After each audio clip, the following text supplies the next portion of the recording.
podcast mahasiswa ngomongin negara dengan tema budaya politik Indonesia bersama aku Sadina. Aku Amelia Agustin. Aku Cindy Nadira Utami. Nah, budaya politik itu apa sih teman-teman? Itu adalah pertanyaan yang sering ada nih.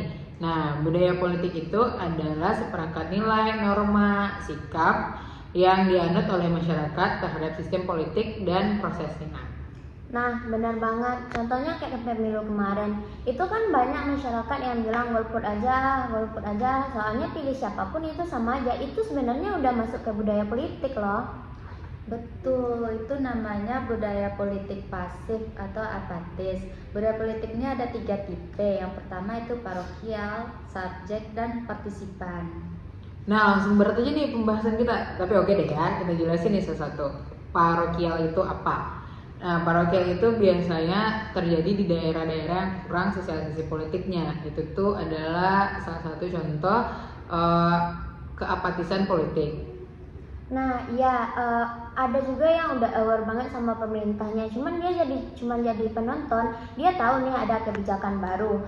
Cuman dia nggak ada usaha untuk berpartisipasi atau terlibat hal tersebut. Nah, yang paling penting itu yang partisipan, karena masyarakat itu berperan aktif banget.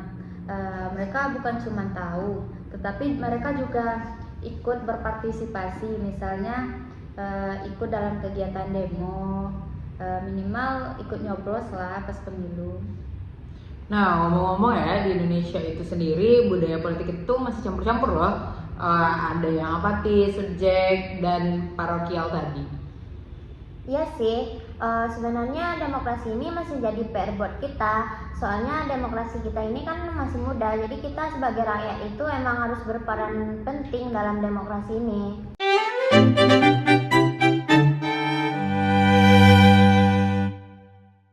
Oke guys, kita bahas praktik budaya politik yang ada di Indonesia nih.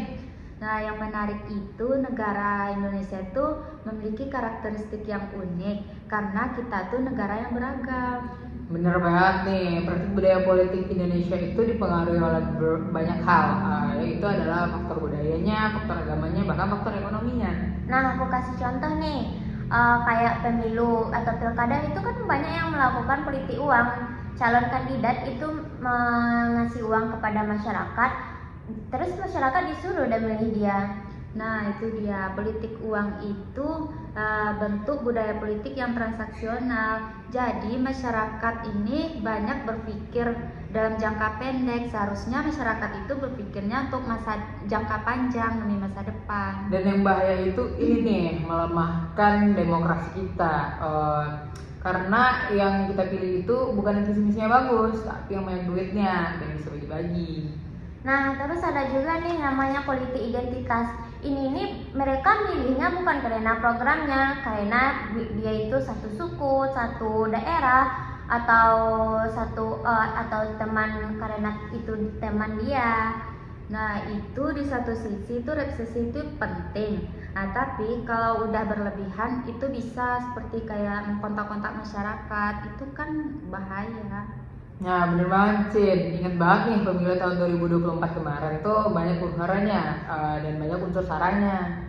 Ya sih, kalau kita lihat kan dari kalau demokrasi yang sehat itu demokrasi yang di luar identitas. Yang terpenting itu visi misi, track record, atau integritas kandidatnya.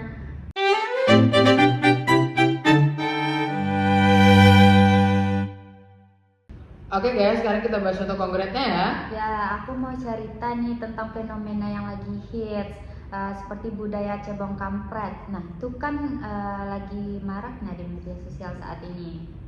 Nah, iya nih, menarik banget dimana setelah Pilpres tahun 2019 sama 2024 kemarin tuh banyak nih masyarakat kita yang terpolarisasi sama media massa. Nah iya, seperti yang mendukung Prabowo itu dibilang kampret, sedangkan yang mendukung Jokowi itu dibilang cebong. Ini nih udah berkelanjutan sampai sekarang, bahkan menjadi semacam kelompok identitas gitu. Nah, ini nih contoh budaya politik yang kurang bagus, karena yang terjadi itu bukan diskusi, malahan itu saling hujat dan eco sambar. Eco sambar itu apa sih, Sin? Jadi eco sambar itu misalnya kamu mendukung si A, jadi kamu hanya seperti memfollow akun-akun yang cuman mendukung si A-nya aja tanpa mau mendengarkan pendapat orang lain. Nah ini nih yang bikin demokrasi kita itu nggak sehat. Demokrasi itu butuh dialog, bukan monolog. Kita itu harus bisa menghargai pendapat orang yang berbeda, bukan langsung nyerang orangnya. Tapi tahu nggak gimana caranya nguatin budaya politik yang sehat di Indonesia itu? Nah, seperti ini. Menurutku ya, pendidikan politik itu kuncinya. Kita perlu ngajarin ke masyarakat tentang demokrasi. Jadi mereka dapat berpikir luas, tidak asal memilih aja. Setuju, dan ini nggak cuma jadi tanggung jawab sekolah atau pemerintah, ini juga jadi peran penting orang tua. Orang tua itu juga dapat menumbuhkan nilai-nilai demokrasi kepada anak-anak itu, seperti menghargai pendapat, musyawarah, dan toleransi. Nah, aku juga mau nambahin dikit nih, media massa atau medsos itu juga berperan besar, maka kita harus lebih bertanggung jawab dalam menyaring informasi. Betul. Nah, kita sebagai netizen ini kita harus lebih bijak menggunakan media sosial.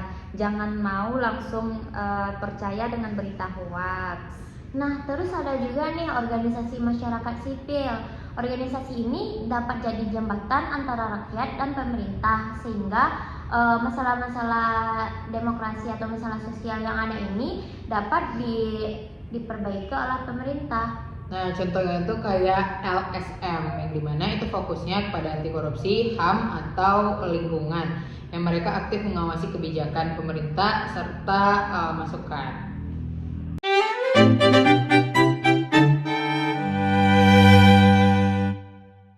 Oke guys, menjelang penutup, sini mau ngasih contoh nih. Ya, sekarang tuh kan ada fenomena baru yang menurut aku bagus.